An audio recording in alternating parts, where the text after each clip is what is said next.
Hello friends, आप सबका स्वागत है मेरे यूट्यूब चैनल पे। Friends, in this series of multiple choice question videos, I am going to take today a famous short story or essay by a famous Indian writer Rabindranath Tagore, and the name of the story is The Homecoming. Rabindranath Tagore एक बहुत ही famous poet थे। रविंद्रनाथ टैगोर ऐसे पहले भारतीय इंसान थे, man of literature particularly, जिन्होंने साहित्य रचनाएं की और उनकी साहित्य रचना गीतांजलि के लिए उनको नोबेल पुरस्कार से सम्मानित किया गया। रविंद्रनाथ टैगोर ने कथाएं, कविताएं, उपन्यास और नाटक की रचनाएं की है। इस स्टोरी में, द होम कमिंग, ये स्टोरी में रविंद्रनाथ टैगोर एक ऐसी फीलिंग के बारे में हमें बताते हैं जिसको हम होम सिकनेस कहते हैं। तो इस स्टोरी में एक बच्चा है, अ बॉय ऑफ 14 ईयर्स, एक 14 साल का लड़का। तो वो जो उम्र होती है 14 साल की, जिसको हम टीनेज कहते हैं या फिर एडल्सेंट एज कहते हैं, किशोरावस्था। तो उस एज में बच्चे एग्जैक्टली क्या फील करते हैं, और पर्टिकुलरली ऐसे बच्चे जो उनके घर से दूर कहीं तो बोर्डिंग स्कूल या फिर किसी रिश्तेदार के पास उनकी पढ़ाई के लिए रहते हैं, तो वो हमेशा उनका घर मिस करते हैं, उनके माँ बाप मिस करते हैं, उनके भाई बहन मिस करते हैं। और इस उम्र में अगर उनको प्यार नहीं मिला तो उनकी पर्सनैलिटी पर कैसा बुरा असर पड़ सकता है। तो इस ऐसे में रविंद्रनाथ टैगोर ने बहुत ही सुंदर तरीके से हमें बताया है। तो फटीक चक्रवर्ती एक ऐसा 14 इयर्स का लड़का है जिसकी ये स्टोरी है। तो हम कुछ मल्टीपल चॉइस क्वेश्चंस देखते हैं और साथ ही साथ ये स्टोरी समझने की कोशिश करते हैं। चलिए शुरू करते हैं। पहला क्वेश्चन है, Phatik Chakravarti was dash of the boys in his village. तो फटीक चक्रवर्ती हमारी ये जो स्टोरी है इसके नायक है, इसके मुख्य किरदार है। तो फटीक चक्रवर्ती उसके गांव में क्या थे? Okay, so options are A, the idol, B, the leader, C, the master, and D, the companion. So, Phatik Chakravarti was the leader of the boys in his village. एक बच्चों का ग्रुप था, बहुत ही mischievous, naughty ऐसे बच्चे, तो उनका लीडर था Phatik Chakravarti. So, the correct option is answer, that is B, the leader. Question number 2, what mischief got into the head of Phatik? Phatik के दिमाग में क्या आइडिया आती है? ओके, तो options are A, to beat Makhan, B, to play a prank on Bishambar, C, to push a log into the river, and D, to cut a coconut tree. So correct option is option C, that is to push a log into the river. Log यानी a piece of would, लकड़ी का एक टुकड़ा। तो वो नदी में धकेलने की आइडिया फटीक के दिमाग में आती है, जो फाइनली वो कैरी आउट भी करते हैं। Question number 3, who took fatigue home रफली? फटीक को बहुत ही रफली यानी कि धकेलते, ऐसे खींचते कौन घर लेके जाता है? तो जब फटीक और माखन का झगड़ा होता है तो उसके बाद माखन पहले घर जाता है और फटीक की कंप्लेन करता है उसकी मदर की तरफ, ओके, उसकी माँ की तरफ। और बाद में उसकी माँ तो किसको भेजती है फटीक को बुलाने के लिए? कौन फटीक को लेके जाता है? Options are A, the servant, B, Makhan, C, Bishambar, and D, Phatik's mother. तो वो सर्वेंट होता है उनके घर का जो फटीक को लेके जाता है. Answer A is correct. Question number 4. Where had Bishambar gone after his sister had married?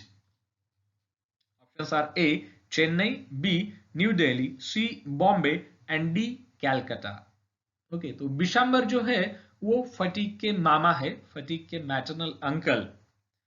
तो जैसे ही उनके बहन की शादी होती है, ओके, उसके तुरंत बाद बिशंबर कहाँ चले जाते हैं? तो उसके तुरंत बाद बिशंबर बॉम्बे चले जाते हैं, वहां वो कुछ बिजनेस करते हैं। और फिर जब कैलकाटा लौट के आते हैं तो उनको पता चलता है उनकी बहन के बारे में, तो वो उनकी बहन को मिलने आए हैं। तो answer C, that is Bombay, is correct. Question number 5, what does Bishambar offer to his sister? Options are A, he offers to take Makhan with him to Calcutta. B, he offers to take Fatiq with him to Calcutta. C, he offers to take both Fatiq and Makhan with him to Calcutta. And D, none of the above. तो बिशंबर जो है, जो fatigue और माखन के मामा है, तो उनकी बहन को यानी बिशंबर की बहन को, बच्चों की माँ को वो क्या ऑफर करते हैं?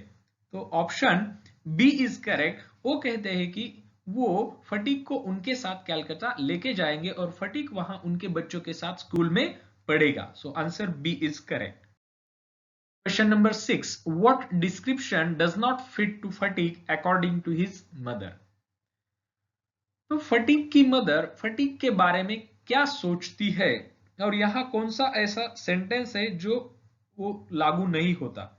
यहाँ 3 सेंटेंस ऐसे हैं जो फटीक की मदर, फटीक की माँ फटीक के बारे में सोचती है। So options are A, he is a perpetual nuisance, B, he is very clever and diligent, C, he is lazy and disobedient, and D, he is naughty and wild.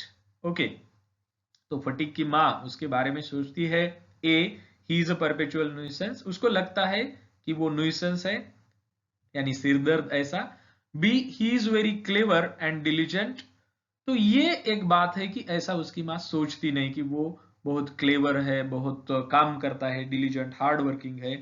तो answer B is correct. Again C जो option है उसकी माँ सोचती है कि Phatik lazy है, disobedient है, नॉटी है, वाइल्ड है। So answer B is correct, he is very clever and diligent, ऐसा उसकी माँ सोचती नहीं। तो ये सूट नहीं होता फटीक के डिस्क्रिप्शन को।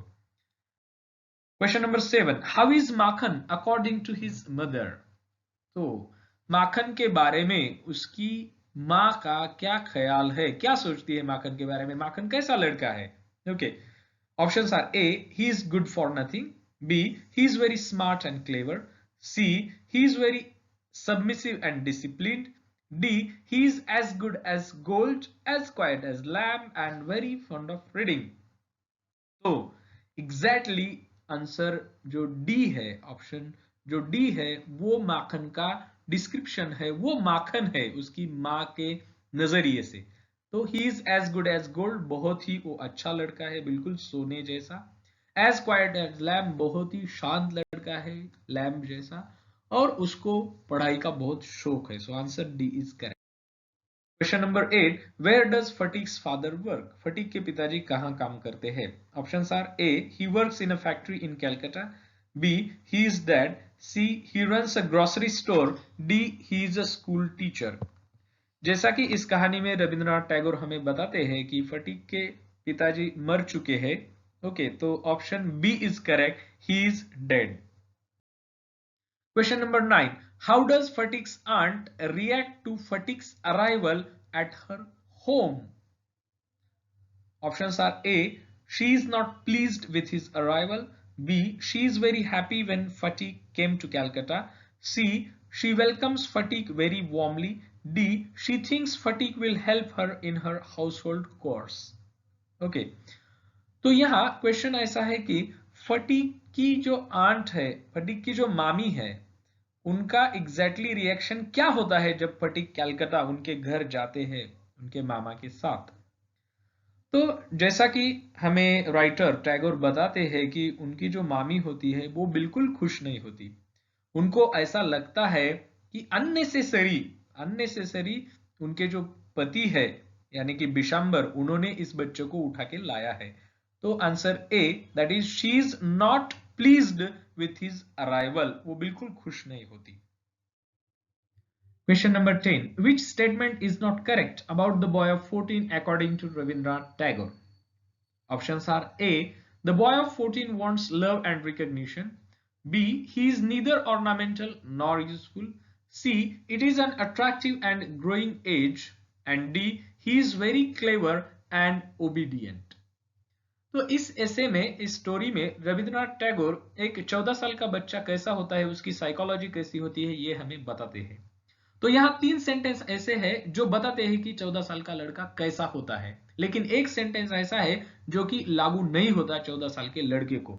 ओके, तो कौन सा है वो sentence? That is option D is correct, that he is very clever and obedient. तो रविंद्रनाथ टैगोर ऐसा कहीं नहीं कहते कि 14 साल का बच्चा क्लेवर और ओबीडियंट होता है। So answer D is correct. Question number 11. It was painful to Fatiq to be the dash guest in his aunt's house. तो एक सेंटेंस है इस ऐसे में।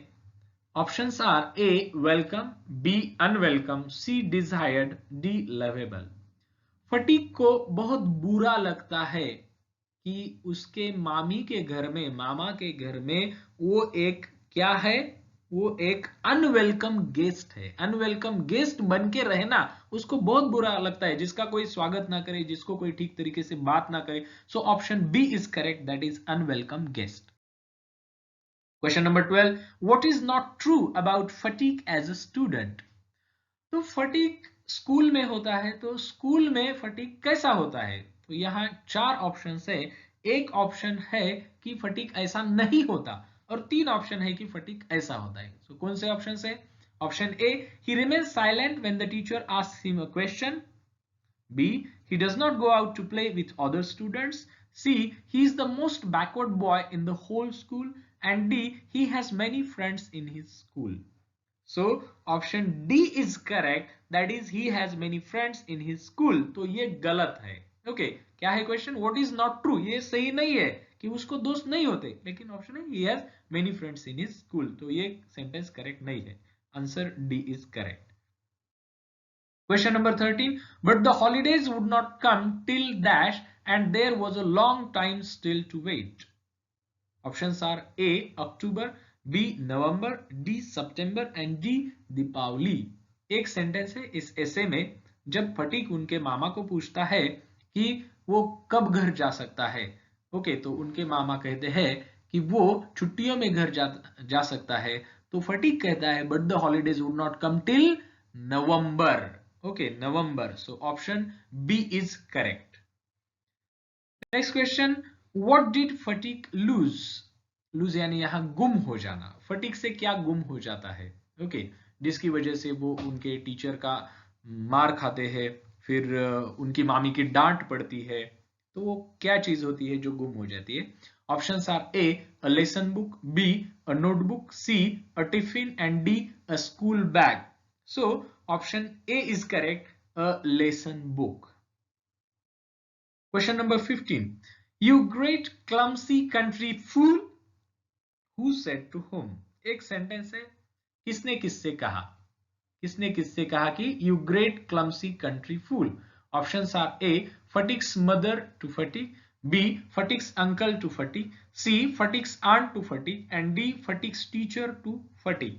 So option C is correct, Fatik's aunt to Fatik. तो जब fatigue का किताब गुम हो जाता है और उसके बाद बहुत दिनों के बाद वो उनकी मामी को बताते हैं, तो उनकी मामी कहती है कि you great clumsy country fool, यानी गवार मूर्ख बच्चे। Phatik's aunt to Phatik, option C is correct. Question number 16, which statement describe Phatik's mental condition? कौन सा सेंटेंस फटीक की जो मेंटल कंडीशन है वो डिस्क्राइब करता है? जब फटीक वहां उनके मामा के यहाँ रहता है तो फटीक की मेंटल कंडीशन बदल जाती है, वो चेंज हो जाता है। ओके, तो उसको बहुत बुरा लगता है। तो कौन सा ऐसा सेंटेंस है जो फटीक की सही मेंटल कंडीशन इंडिकेट करता है? Options are A, he is the most backward boy in the school, B, he felt he was going to have an attack of malarial fever, C, his face and eyes were flushed red with fever, D, he would dream night after night his village home and long to be back there. So option D, that is he would dream night after night his village home and long to be back there. Okay, हर दिन उसको उसके घर की याद आती है और उसको लगता है कि वो कब घर जाए। लॉन्ग यानी विश, ऐसी इच्छा होना। Question number 17, where was Phatik going when the police drag him back? तो जब पुलिस फटीक को खींच के घर लाती है तब फटीक कहां जा रहा होता है? Options are A, he was going to see his friend, B, he was going home, C, he was going to the river to swim, and D, he was going to Bombay. तो फटीक एक दिन school से घर पर नहीं लौटता। दूसरे दिन उनके मामा बिशंबर पुलिस में कंप्लेन करते हैं और पुलिस उसको ढूंढती है। तो जब उसको घर लाया जाता है तो वो कहता है कि वो कहां जा रहा था? वो तो घर जा रहा था। ओके, उसके घर जा रहा था। तो answer B, that is option B, he was going home, is correct. Question number 18. The essay, The Homecoming, describes a feeling of dash. ये जो essay है Homecoming, ये कौन सी feeling describe करता है? A, depression, B, loneliness, C homesickness and D rootlessness. तो ए ऐसे होम सिकनेस डिस्क्राइब करता है, यानी कि जब आप घर से दूर रहते हो पढ़ाई के लिए या और किसी बात के लिए और आपको घर की याद सताती है, आपके माँ बाप की, आपके भाई बहन की याद सताती है, आप अपना गांव बहुत मिस करते हैं, तो उसको कहते हैं homesickness. So option C is correct. Question number 19, for a boy of 14 his own home is the only dash. तो जब रविंद्रनाथ टैगोर 14 इयर्स के बच्चे की, 14 साल के लड़के की हमें साइकोलॉजी बताते हैं, तो उसके बारे में कुछ चीजें वो कहते हैं। तो 14 साल के बच्चे के लिए उसका खुद का घर क्या होता है, ये जैसा कि वैसा सेंटेंस है ऐसे में। Options are A heaven, B paradise, C good place, D sweet home. So the correct answer is option B, that is paradise. Question number 20. Who sent the message to Fatik's mother to come to Calcutta? तो फटीक की माँ को कौन संदेशा भेजता है कि वो कैलकाता आ जाए? ओके, तो जब फटीक बीमार पड़ता है तो उसकी माँ को संदेशा भेजा जाता है। Options are A Phatik's uncle, B Phatik's aunt, C Phatik's cousins and D nobody. So obvious है, क्योंकि फटीक के जो मामा है वो उनसे प्यार करते हैं, उनको लगाव है उनके भतीजे के प्रति, ना कि वो मामी जैसे है। तो फटीक के जो अंकल है, फटीक्स अंकल, फटीक के मामा, वो फटीक की माँ को संदेशा भेजते हैं कि वो फटीक को आकर देखे, फटीक को आकर मिले। So answer A is correct. So friends, I hope कि आपको ये वीडियो अच्छा लगा होगा। अगर आपको वीडियो अच्छा लगा हो तो वीडियो लाइक कीजिए और अपने दोस्तों के साथ शेयर भी कीजिए। और अगर आप नए हैं मेरे YouTube चैनल पे तो चैनल को सब्सक्राइब करना मत भूलिए। तो चलिए दोस्तों, मिलते हैं नेक्स्ट वीडियो में। Thank you.